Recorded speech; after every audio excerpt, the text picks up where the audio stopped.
be looking a little crazy today, but I don't know about y'all, but when I'm feeling crusty and dusty, it's time for some self-care. So let's do some self-care. Well, that was fast. We added a few Ash Blonde highlights to a wig I already own. It's a U-part wig, so you know I got some leave out. And we also added some hair tinsel just to go for something a little different. Let me give y'all a 360 so you can see how it looks. Yes, and then let me see if I can show you in the dark. All right, this is how it looks when it's a little dark in the room. You see that sparkle? Yes.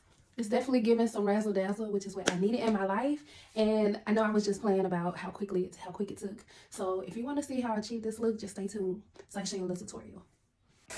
We're gonna start out with this toddler wig that I made with my bundles from True Glory. I got this hair over 2 years ago, and all we need is a nice wash and conditioner to reset.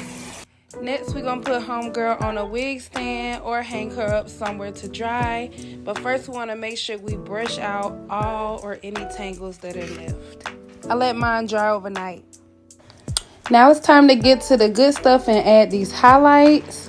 So I'm gonna start off by parting on the sides. Initially, I would just wanted to add the highlights to the front of my hair, but eventually you'll see that we're gonna add a whole lot more. So now we have a little close-up. So for those of you who don't know how to sew, this is how I like to start it off. I like to put the needle through the hair on the first part, and then you'll see I'll begin to just wrap that around and tighten it as we go. I like to do the double loop method where I wrap it around twice around the needle and then pull it, and we're just going to keep going from there.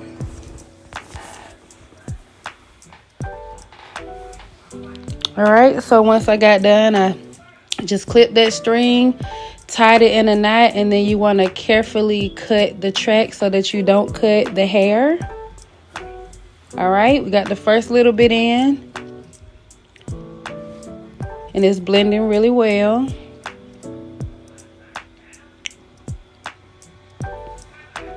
And now we're just gonna switch to the other side and do the exact same thing. So I'm just gonna part back as far as I wanted to initially go with that hair. And as y'all can see, I'm starting from the back side. And you wanna, when you're getting started on adding a track to your hair or whatever the case, you wanna do it from an angle that's most comfortable for your hands and then go from there. And we're just doing another close-up here so you can see exactly what I'm doing. I hope the quality is good enough for those of you who don't know how to do this and you're trying to learn.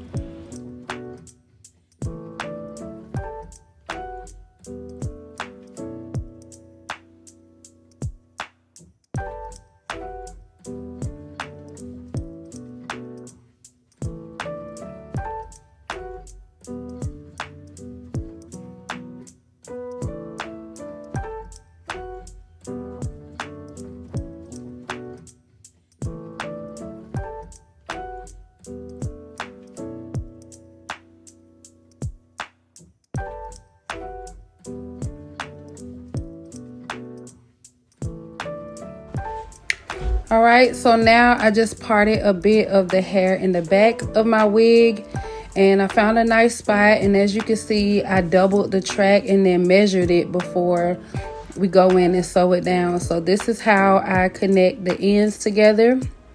That way at the very end of the loop, and oops, messed up a little bit, so I'm gonna try that again, and there we go. So we're just gonna pull that through, and now we can attach it to the wig the same way I did it the other time. So we went back through those tracks for the first part and then just a loop around the hair for the rest of the way. But yes, as I was saying, at the very end of this hair, you see that there's a loop right there at the very end. So once I get to the end of it, it's gonna be a little left over. So I'm just gonna clip that off and it's gonna come off in one piece. So if you use your whole track, there'll be a lot left of it left, and instead of having two pieces left, you still get that nice put together piece without separating the weft, which I didn't show y'all. I cut that clip out, but it's a method to the madness, y'all. All right, so we're gonna get this blended in, and then once I let this down, you'll notice that the hair looks a little separated because the black is so thick.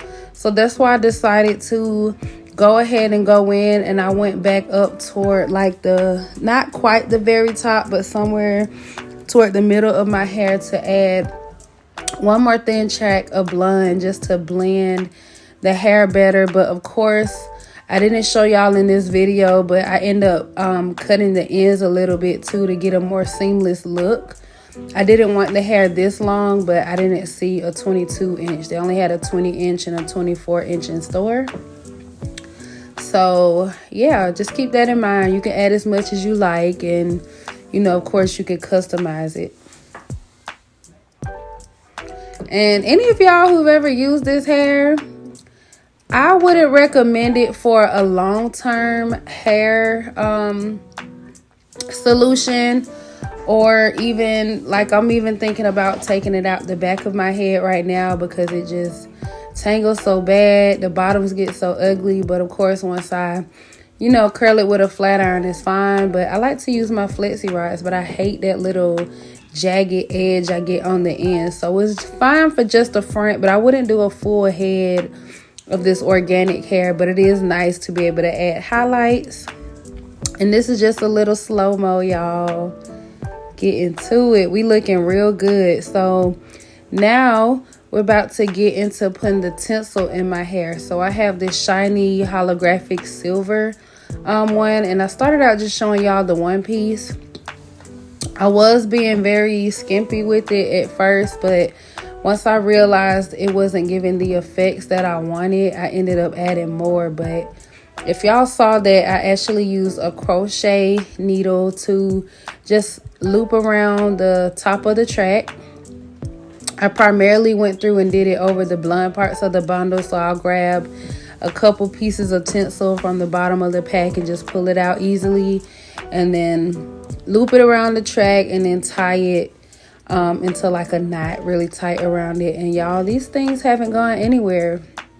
They've been holding on for dear life. So this was an easy method to add it to like your bundles. And look at that, y'all. That's how it's looking underneath. So as you can see, I went through and added it to the other parts of the hair, and I got really generous with the tinsel as I continue on.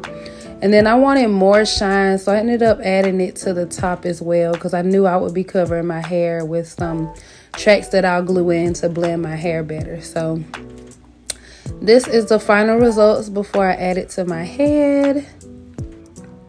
And this is how it looks before I go in and curl it. So let me know how this video helped y'all, and will you be trying tinsel in your hair soon as well? Bye.